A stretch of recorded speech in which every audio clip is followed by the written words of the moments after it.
Akiaria hĩndĩ ya kũrugũria tabarĩra ĩno, Gavana Ibrahim Guyo augĩte thirikari yake ĩkoretwo ĩkĩarĩra mĩtaratara ya gũtigĩrĩra aikari othe ya kaunti ya Isiolo nĩ mamũkĩra maaĩ ma kũhũthĩra mĩciĩ-inĩ, ma kũhe mahiũ na ma kũrĩma.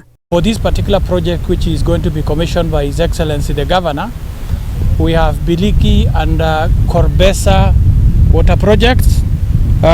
Biliqi water project includes 50 cubic meters elevated steel tank, 3-kilometer pipeline extension, and the construction of 4 water kiosks. Imwe ya mĩtaratara ĩyo nĩ kwenja ithima, oho akĩongerera atĩ kaunti ya Isiolo nĩ kũgunĩka na gwakĩrwo demu igĩrĩ nĩ thirikari nene. William Samoei Ruto ambaye ni rais wa Kenya amesema atajengea Isiolo damu mbili. Tuliongea naye juzi usiku na ameniambia niambie watu ya Isiolo atatujengea ile damu tunaita Crocodile Jaw.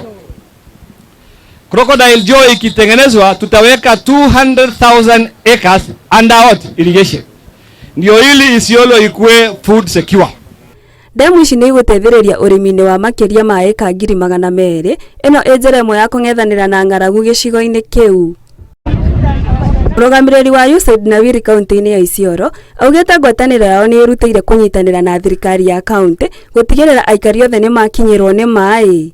What we are looking forward to is, in the collaboration with the county government, is ensuring that we increase access to water for domestic use for the communities that are residing within those wards. We are also increasing access for water.